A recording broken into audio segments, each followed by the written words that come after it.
kasih-Mu, buat kebaikan-Mu, buat pengorbanan-Mu.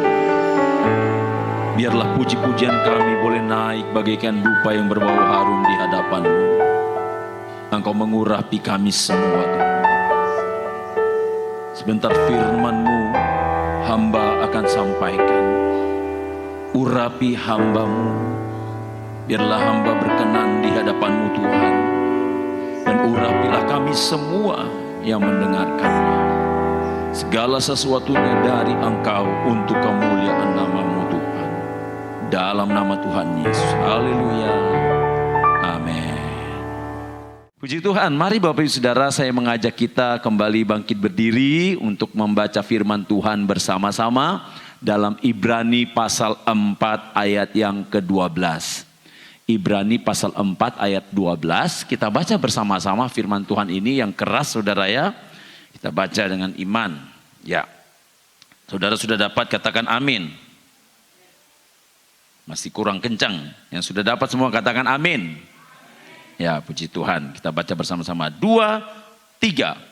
Sebab firman Allah hidup dan kuat dan lebih tajam daripada pedang bermata dua manapun. Ia menusuk amat dalam sampai memisahkan jiwa dan roh, sendi-sendi dan sumsum. Ia sanggup membedakan pertimbangan dan pikiran hati kita. Amin. Silakan duduk. Tema firman Tuhan hari ini saya beri tema firman yang hidup. Saudara, dalam Ibrani 4 ayat yang ke-12 ini dikatakan begini. Sebab firman Allah hidup. Firman Allah hidup. Namanya hidup, Bapak Ibu Saudara, berarti kalau yang namanya hidup berarti di dalamnya itu ada pengharapan. Ya. Namanya hidup berarti ada pengharapan. Namanya hidup berarti ada jaminan. Namanya hidup berarti ada kekuatan. Namanya hidup berarti ada pertolongan. Yang pasti di dalam firman Tuhan itu, firman yang hidup itu, kita memperoleh segala sesuatu yang Tuhan sudah janjikan. Di dalam Ibrani 4 ayat 12 ini juga Bapak Ibu Saudara, dikatakan bahwa firman Allah itu hidup dan kuat. Tidak sekedar hidup tetapi juga kuat. Dan firman Tuhan lebih jauh lagi mengatakan bahwa dia lebih tajam daripada pedang bermata dua. Saudara pernah lihat pedang bermata dua? Ada yang pernah lihat? Pedang bermata dua ini ya, di ujungnya tajam ya, ujung kanannya dan ujung kirinya ya sama-sama tajam. Dan bisa menusuk kanan kiri, ya, menusuk kanan kiri bagi yang kena kalau pedang. Nah, demikian juga firman Tuhan dikatakan bagaikan pedang yang bermata dua, ia menusuk amat dalam sampai memisahkan jiwa dan roh. Bayangin saudara, tidak ada di dunia ini yang sanggup memisahkan jiwa dan roh. Seringkali orang bisa menyamakan antara jiwa dan roh, padahal sebenarnya berbeda antara jiwa dan roh. Nah, firman Tuhan dikatakan bahwa dia dapat memisahkan jiwa dan roh. Hanya firman Tuhan yang sanggup memisahkan jiwa dan roh. Dikatakan lagi oleh firman Tuhan, sendi-sendi dan sumsum. Nah, saudara, firman Tuhan katakan sanggup membedakan, sanggup memisahkan sendi-sendi dan sumsum. Ia sanggup membedakan pertimbangan dan pikiran hati kita.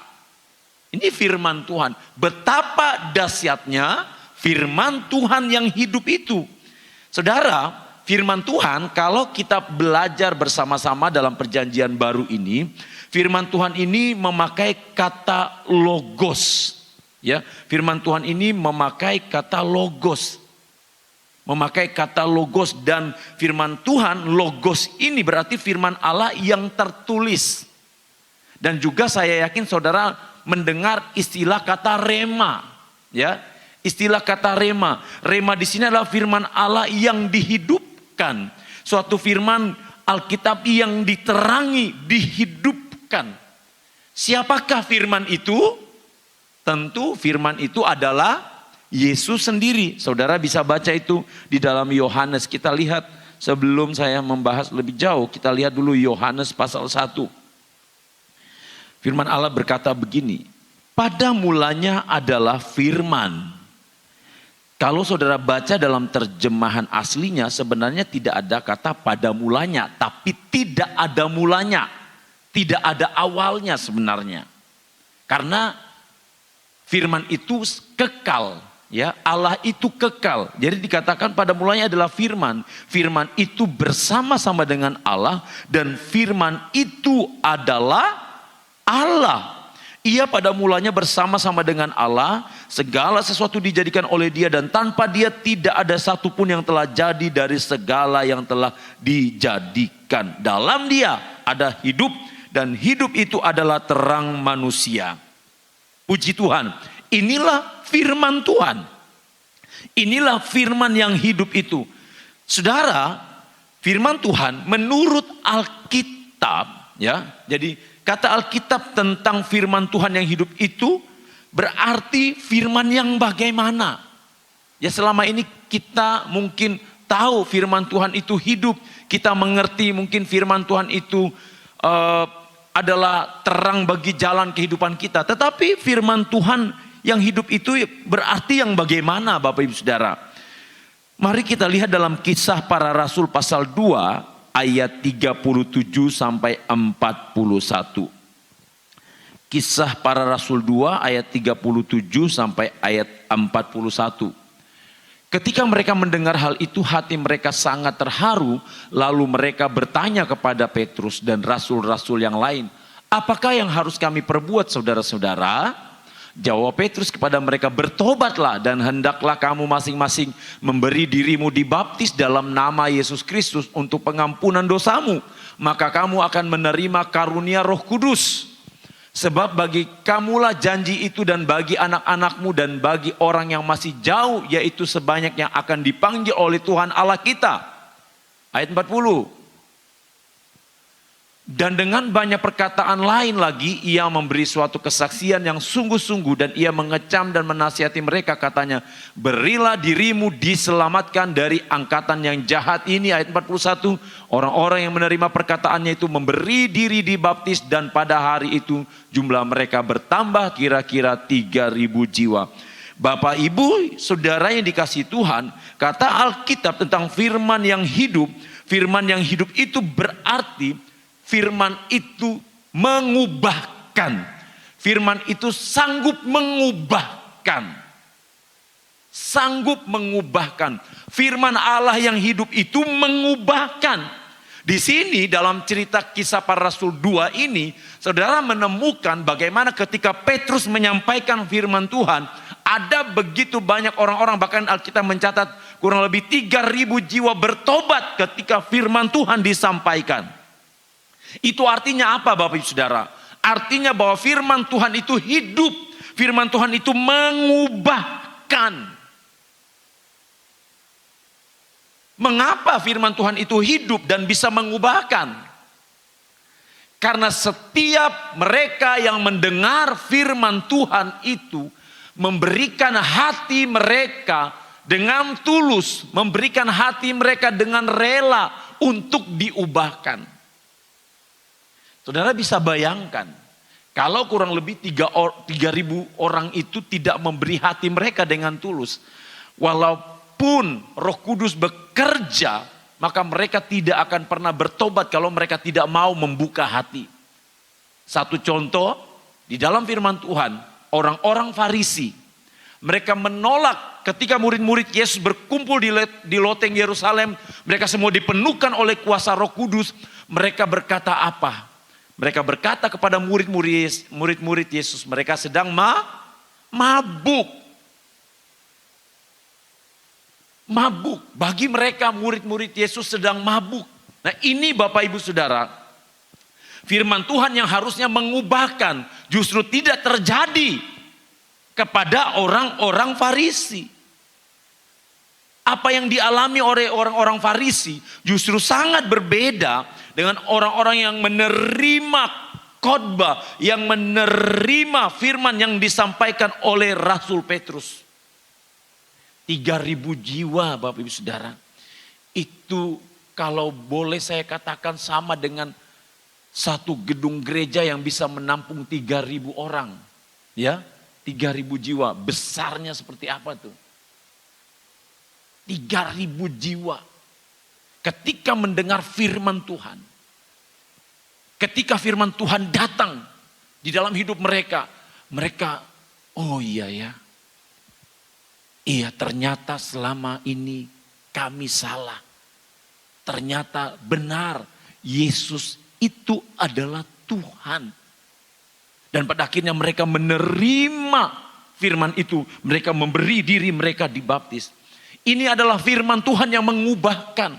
Saudara, kalau dalam kehidupan anak-anak Tuhan tidak berubah. Ya, tidak berubah. Ini tanda tanya besar. Kalau anak-anak Tuhan tidak berubah. Ini tanda tanya besar. Ada apa dalam hidupnya? Mengapa firman Tuhan itu tidak bisa mengubahkan?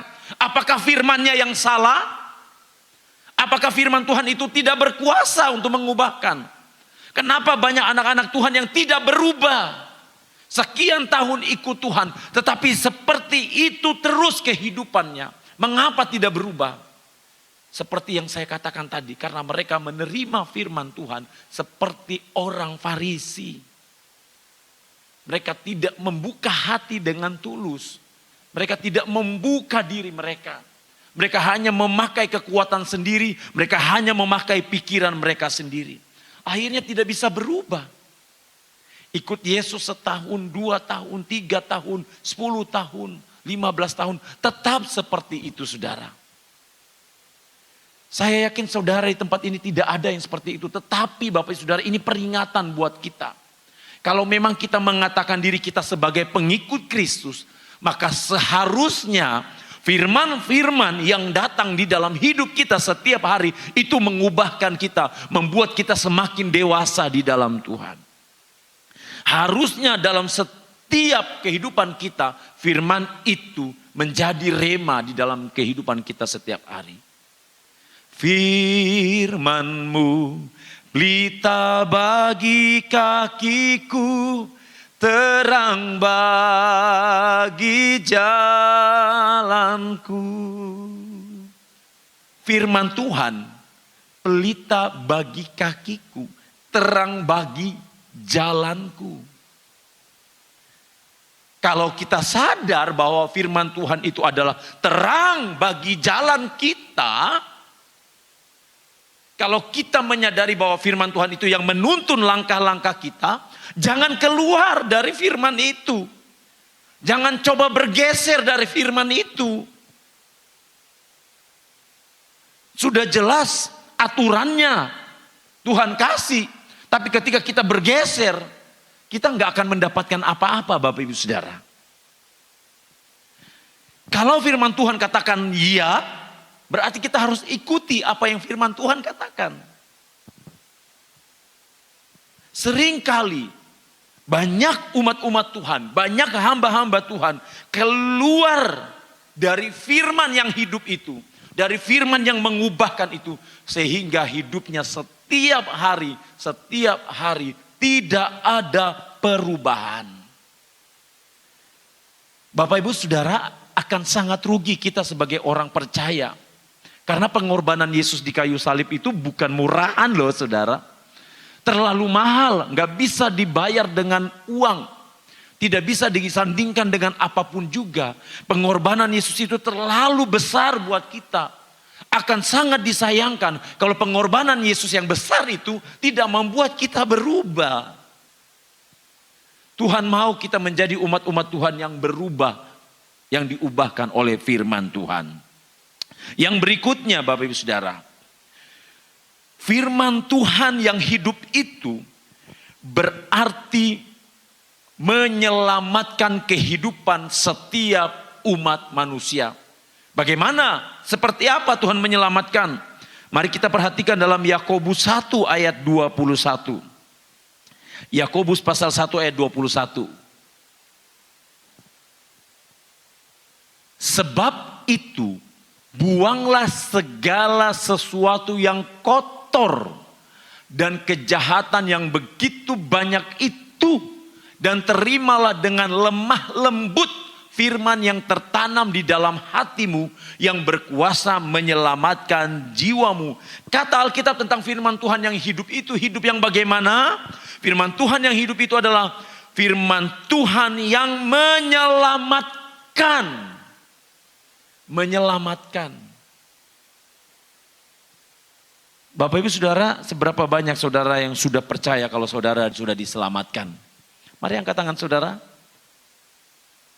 Saudara sudah diselamatkan, amin? Amin. Jangan ragukan keselamatan yang diberikan oleh Tuhan. Firman Tuhan katakan bahwa firman-Nya menyelamatkan saya dan saudara. Makanya dalam Yohanes 1, pada mulanya adalah firman, firman itu bersama-sama dengan Allah dan firman itu adalah Allah. Ya, kalau saudara lihat lagi dalam ayat-ayat selanjutnya, saudara akan menemukan bagaimana firman Tuhan itu ditujukan dalam ayat 4. Dalam Dia ada hidup dan hidup itu adalah terang manusia. Ayat yang kelima, terang itu bercahaya di dalam kegelapan dan kegelapan itu tidak menguasainya. Ayat yang ke-14 dalam Yohanes 1 berkata begini, firman itu telah menjadi manusia dan diam di antara kita dan kita telah melihat kemuliaannya, yaitu kemuliaan yang diberikan kepadanya sebagai anak tunggal Bapa, penuh kasih karunia dan kebenaran. Firman itu telah menjadi manusia. Tujuannya untuk apa? Tujuannya untuk menyelamatkan saya dan saudara. Pengorbanan Yesus di kayu salib itu harga mati. Darah Yesus harga mati. Dengan jelas firman Tuhan katakan bahwa firman itu menyelamatkan. Kalau kita percaya firman itu menyelamatkan, ya. Kalau kita percaya bahwa firman itu menyelamatkan, maka dalam hidup kita sehari-hari kita tidak akan pernah takut, kita tidak akan pernah khawatir tentang apapun juga yang terjadi di dalam kehidupan kita. Jadi Bapak Ibu Saudara yang kasih dalam Tuhan Yesus Kristus, mengapa masih banyak anak-anak Tuhan yang khawatir dengan hidupnya? Mengapa Bapak Ibu Saudara? Karena mereka tidak menyadari bahwa ternyata firman yang mereka percaya selama ini adalah firman yang menyelamatkan. Dipikir firman Tuhan itu, oh ya sudah, baca firman Tuhan. Ya, hanya sekedar dibaca tanpa direnungkan. Akhirnya firman Tuhan itu tidak bertumbuh. Sangat jelas Yesus mengatakan Dialah juru selamat kita. Keselamatan itu hanya ada di dalam Yesus. Keselamatan apapun juga yang saudara alami dalam kehidupan saudara, percayalah bahwa Tuhan sudah menjamin keselamatan saudara. Keselamatan rumah tangga saudara, keselamatan pekerjaan saudara, keselamatan usaha saudara, keselamatan apapun itu juga. Kalau saudara di dalam Tuhan, maka keselamatan itu akan terus ada di dalam hidup saya dan saudara. Mengapa banyak keluarga-keluarga yang guncang saudara? Karena tidak memahami bahwa ternyata jaminan keselamatan Tuhan itu komplit untuk seluruhnya, bukan hanya pribadi, tapi keselamatan juga buat keluarga, keselamatan dalam usaha, keselamatan dalam pekerjaan. Artinya apa? Tuhan menjamin semuanya. Jadi imani Bapak Ibu Saudara. Pegang setiap firman yang datang di dalam kehidupan kita. Yang berikutnya, kata firman Tuhan tentang firman yang hidup. Kita perhatikan dalam Titus pasal 2 ayat 11 sampai 14. Titus pasal 2 ayat 11 sampai ayat 14. Kita baca. Karena kasih karunia Allah yang menyelamatkan semua manusia sudah nyata. Ia mendidik supaya kita meninggalkan kefasikan dan keinginan-keinginan duniawi. Dan supaya kita hidup bijaksana. Perhatikan. Adil dan beribadah di dalam dunia sekarang ini. Dengan menantikan penggenapan pengharapan kita yang penuh bahagia dan pernyataan kemuliaan Allah yang maha besar dan juru selamat kita Yesus Kristus. yang telah menyerahkan dirinya bagi kita untuk membebaskan kita dari segala kejahatan dan untuk menguduskan bagi dirinya suatu umat kepunyaannya sendiri yang rajin berbuat baik. Kata Alkitab tentang firman Tuhan yang hidup adalah firman itu membebaskan dan memerdekakan. Lebih dari pemenang. Ada kan lagu itu saudara? Kita lebih dari pemenang. Orang yang lebih dari pemenang adalah orang yang merdeka. Orang yang lebih dari pemenang adalah orang yang sudah dibebaskan. Orang yang sudah dibebaskan. Dibebaskan dari kutuk. Dibebaskan dari ikatan-ikatan dosa. Dibebaskan dari segala hal. Ini orang yang merdeka. Dan firman Tuhan katakan bahwa firman itu membebaskan. Firman Tuhan itu memerdekakan. Ada satu contoh di dalam Alkitab. Dalam Lukas pasal 8 ayat yang pertama dan ayat yang kedua. Maria Magdalena. Ya, dan juga beberapa perempuan.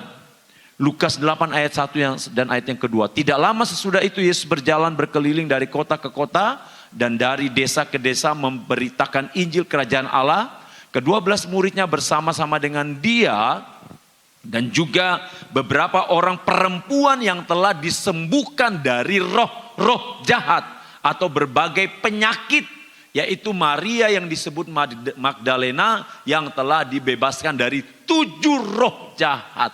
Saudara lihat ternyata sejarah Maria Magdalena ini adalah salah satu dari beberapa wanita yang kemasukan roh-roh jahat. Dan tidak sedikit firman Tuhan mencatat bahwa ada 7 roh jahat yang masuk di dalam diri Maria Magdalena. Tapi ketika dia mengalami perjumpaan dengan Yesus, firman yang hidup itu membebaskan dia, melepaskan dari ikatan-ikatan, membebaskan dia dari roh-roh jahat.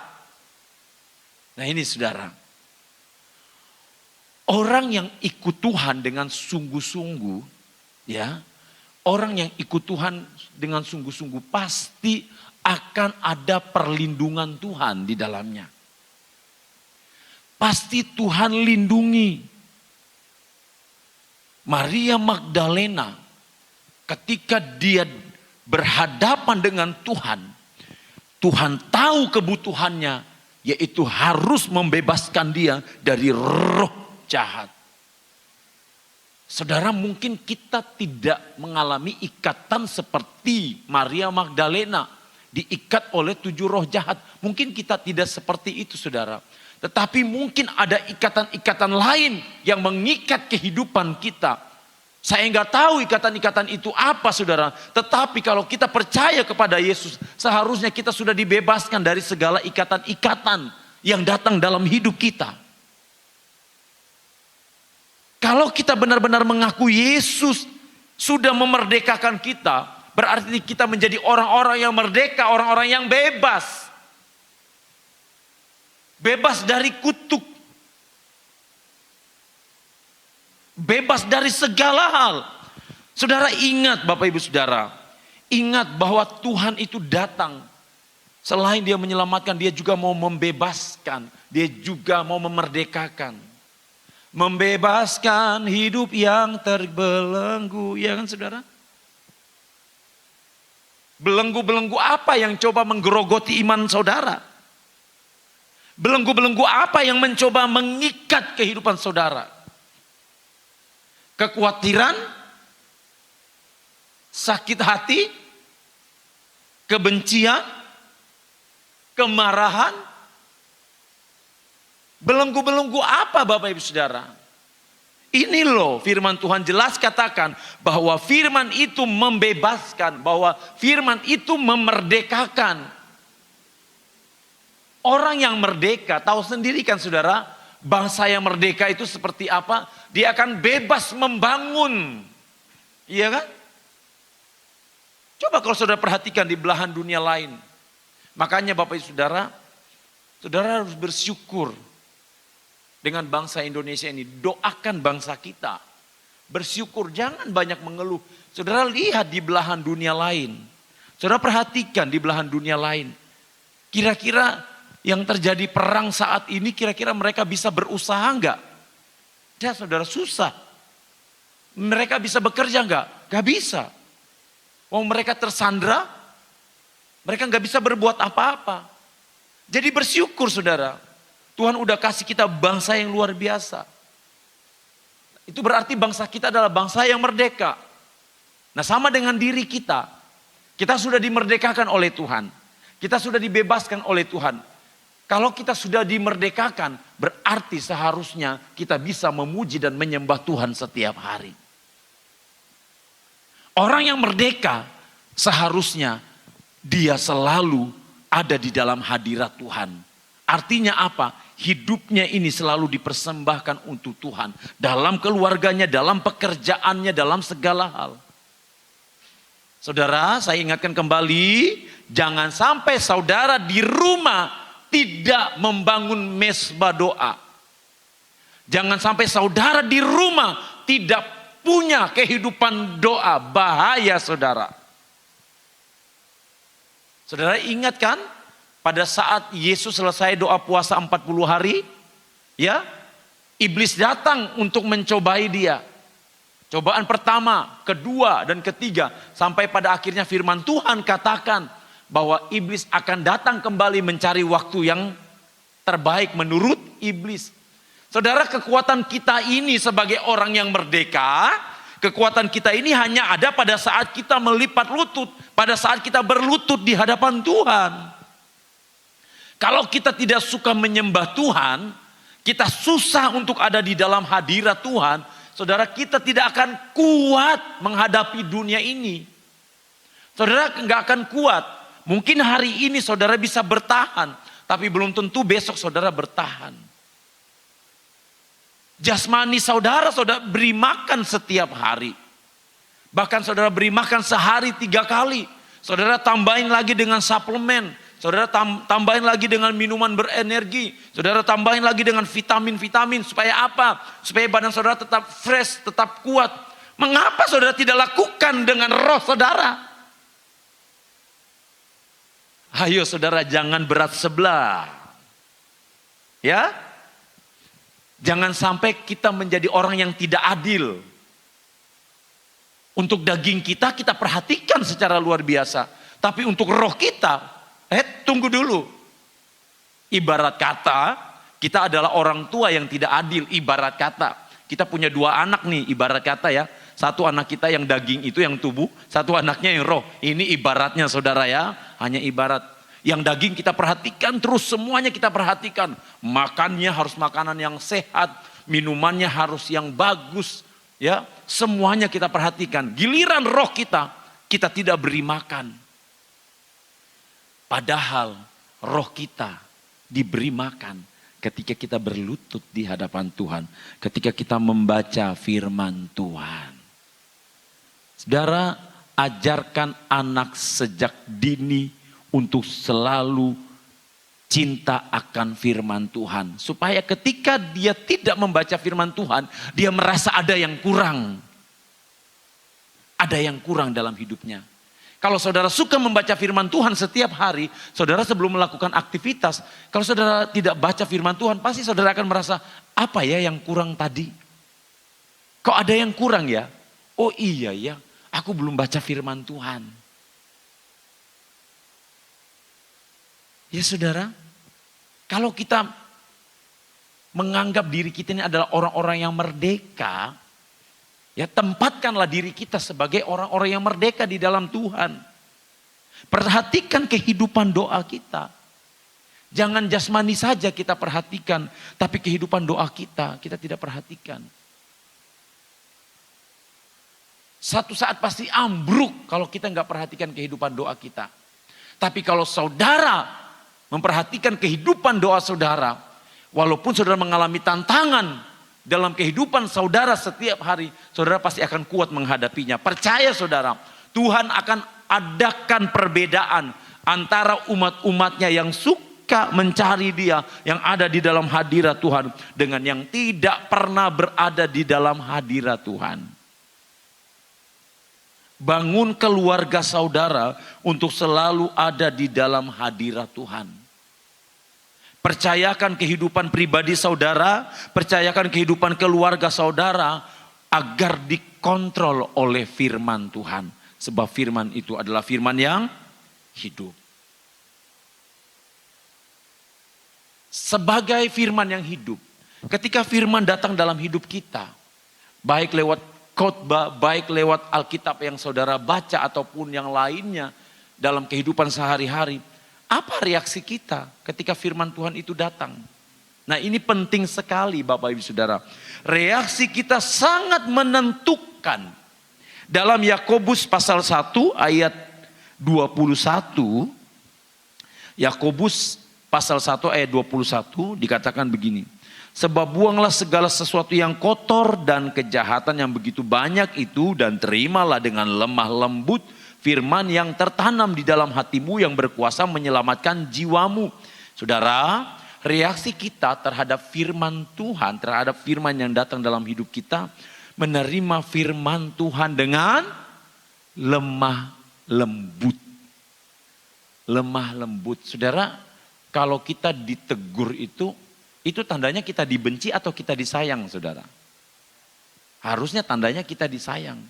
Saat saudara baca firman Tuhan berbicara kepada saudara, harusnya kita terima. Karena berarti firman Tuhan itu hidup.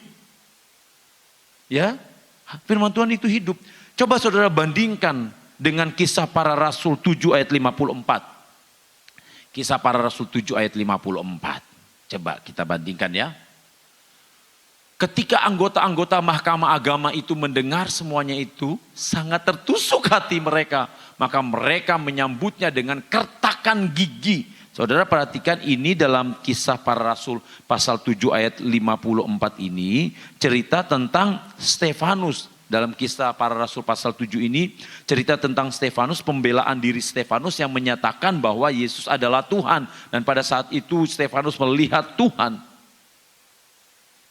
Dan firman Tuhan katakan bahwa anggota-anggota mahkamah agama, petinggi-petinggi itu ya, tidak menerima firman Tuhan itu.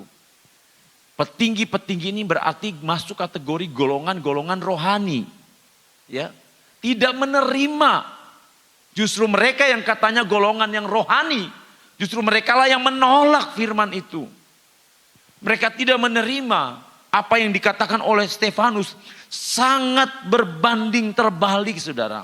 Padahal dalam Yakobus 1 ayat 21 dikatakan, terimalah firman Tuhan itu dengan lemah lembut. Reaksi kita terhadap firman Tuhan yang berikutnya kita lihat. Yakobus 1 ayat 22 dan juga ayat 23. Yakobus 1 ayat 22 dan ayat 23. Kita perhatikan ya Bapak Ibu Saudara. Tetapi hendaklah kamu menjadi pelaku firman dan bukan hanya pendengar saja. Sebab jika tidak demikian kamu menipu diri sendiri. Ayat 23. Sebab jika seorang hanya mendengar firman saja dan tidak melakukannya, ia adalah seumpama seorang yang sedang mengamat-amati mukanya yang sebenarnya di depan cermin. Ternyata Bapak Ibu Saudara, ya, kalau orang yang bereaksi terhadap firman Tuhan tidak melakukan firman Tuhan, ternyata dia masuk dalam kategori seorang penipu loh. Tadi kan dalam ayat 22, coba ditampilkan lagi. Ayat 22. Tetapi hendaklah kamu menjadi pelaku firman dan bukan hanya pendengar saja. Sebab jika tidak demikian kamu menipu diri sendiri. Menipu diri sendiri. Tidak menjadi pelaku firman. Jadi seharusnya reaksi kita terhadap firman Tuhan ini adalah menjadi pelaku firman. Menjadi pelaku firman. Saudara, menjadi pelaku firman ini tidak gampang loh saudara. Tidak gampang menjadi pelaku firman. Kalau kita baik terhadap orang yang baik kita itu biasa. Iya kan? Tapi kalau kita tetap baik terhadap orang yang melukai hati kita, ini sulit saudara. Tuhan banyak kasih contoh. Bahkan Tuhan sendiri kasih contoh. Ini nggak mudah saudara. Menjadi pelaku firman ini nggak mudah. Ya, kita membantu orang itu baik, ya. Tetapi waktu akan menguji kita. Mungkin saudara disakiti oleh karyawan saudara, ya. Saudara disakiti oleh orang tua saudara, disakiti oleh anak saudara, disakiti oleh istri saudara, disakiti oleh suami saudara. Ini gak gampang loh saudara. Gak gampang untuk menerapkan hukum kasih. Gak gampang untuk menerapkan hukum kasih yang katanya mengampuni. Gak gampang saudara. Tapi firman Tuhan bilang, kalau kita sudah tahu firman Tuhan, tapi kita tidak melakukannya, firman Tuhan katakan, kita menipu diri sendiri. Menipu diri sendiri. Kan kita bukan penipu kan saudara? Amin. Amin. Amin. Saya dan saudara bukan penipu. Karena kita bukan penipu, ayo. Jangan sampai kita yang tertipu oleh iblis. Sudah jelas-jelas. Firman Tuhan katakan, belajarlah untuk mengampuni, harus mengampuni. Sudah jelas-jelas firman Tuhan katakan, lakukanlah firman Tuhan. Tapi kita tidak lakukan. Sama saja kita sudah menipu diri kita sendiri. Ibrani 4 ayat yang ke-7. Ibrani 4 ayat yang ke-7. Sebab itu, ia menetapkan pula suatu hari, yaitu hari ini, ketika setelah sekian lama berfirman dengan perantaraan Daud seperti dikatakan di atas. Pada hari ini jika kamu mendengar suaranya, janganlah keraskan hatimu. Reaksi atas firman Tuhan. Ketika kita mendengarkan firman Tuhan katakan, jangan keraskan hati. Itu kembali lagi yang tadi. Dengan lemah lembut. Jangan keraskan hati. Jangan keraskan hati. Buka. Kalau kita ingin Tuhan memakai hidup kita lebih lagi. Menjadi saluran berkat dimanapun kita berada. Ayo buka hati kita. Belajar untuk melakukan firman Tuhan. Jadikan firman Tuhan sebagai pedoman hidup kita, bukan yang lain. Ya, jadikan firman Tuhan sebagai pedoman, bukan yang lain. Pakai firman Tuhan yang berkuasa untuk mengalahkan musuh. Pakai firman Tuhan itu. Iblis memakai firman Tuhan, tetapi dengan cara yang salah, memutarbalikkan firman Tuhan. Dan dilawan oleh Yesus kembali dengan firman Tuhan. Iblis berusaha merusak pengertian firman Tuhan. Tapi Yesus meluruskan firman Tuhan itu. Untuk itu Bapak Ibu Saudara, kalau kita mau pakai firman Tuhan yang berkuasa itu, maka kita akan mengalami atau memperoleh kekuatan setiap hari di dalam Tuhan. Biarkan firman Tuhan yang kendalikan hidup kita. Ayo Bapak Ibu Saudara, biarkan firman Tuhan yang kendalikan hidup saya dan saudara. Bukan kita yang memaksa firman Tuhan untuk mengikuti maunya kita. Hati-hati Bapak Ibu Saudara, jangan paksa maunya kita untuk firman Tuhan mengikuti cara-cara hidup kita. Gak bisa saudara. Kita yang harus ikuti aturan firman Tuhan. Kita sudah seperfect apapun masih bisa jebol saudara. Sama dengan hidup kita di hadapan Tuhan. Kita udah jaga baik-baik, tantangan masih datang. Bahkan tantangan bertubi-tubi. Kita sudah jaga baik-baik, serangan tambah banyak. Tetapi Bapak Ibu Saudara, satu hal yang mau saya katakan.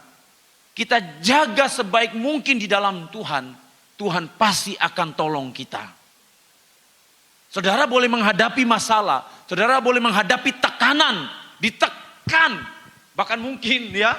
Sampai sakitnya luar biasa. Tetapi karena saudara berjalan dengan firman Tuhan, maka firman Tuhan yang hidup itu akan membawa saudara meraih kemenangan setiap hari. Amin saudara. Puji Tuhan, saya tidak panjangkan firman Tuhan. Mari pelayan musik maju ke depan. Kita masuk dalam penyembahan. Terima kasih Tuhan. Hari ini kami mau belajar menjadikan firman yang hidup itu berkuasa di dalam hidup kami. Terima kasih Tuhan. Haleluya.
biarlah kita menghargai firman yang hidup itu. Firman yang menguasai hati saya dan saudara. Saat ini engkau sedang kecewa, saat ini engkau sedang lelah, percayalah firman yang hidup itu sanggup memberikan kekuatan. Firman yang hidup itu memberikan kekuatan. Haleluya.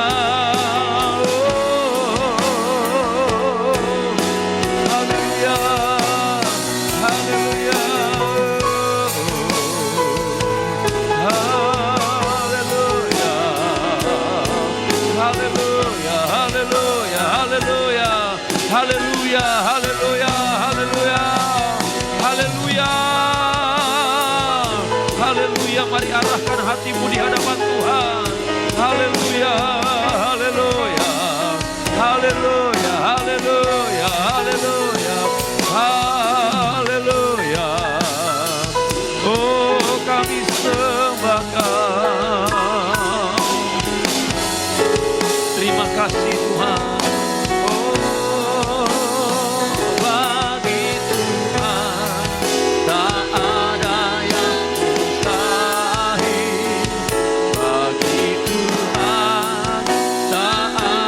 yang tak mungkin. Mujizatnya disediakan bagiku, ku diangkat dan dipulihkan.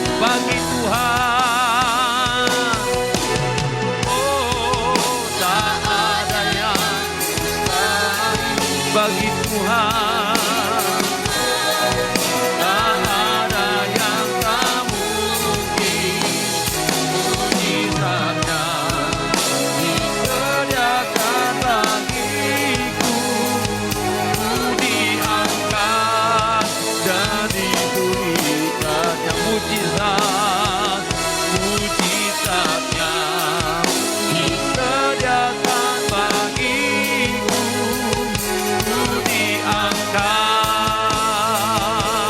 dan dipulihkannya. Haleluya, haleluya.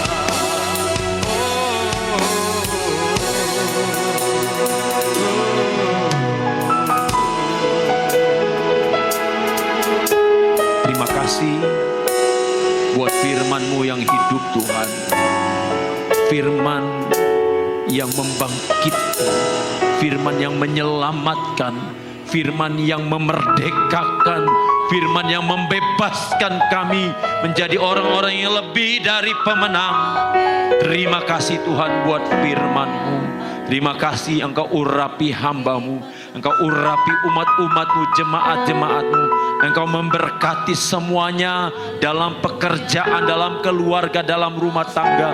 Mungkin saat ini ada yang sedang mengalami masalah dalam pekerjaan. Tuhan buka jalan Tuhan, apapun itu pekerjaan dari jemaat-Mu. Tuhan buka jalan di dalam nama Tuhan Yesus. Tuhan selesaikan dengan cara Tuhan. Yang sedang mengalami masalah dalam rumah tangga, Tuhan selesaikan. Tuhan jamah Engkau yang berkuasa atas rumah tangga dari anak-anak-Mu. Di dalam nama Tuhan Yesus Kristus. Yang lama tidak hadir, Tuhan tarik kembali roh mereka untuk datang bersama-sama memuji menyembah Engkau Allah yang hidup. Terima kasih Bapa di sorga. Terima kasih buat semuanya.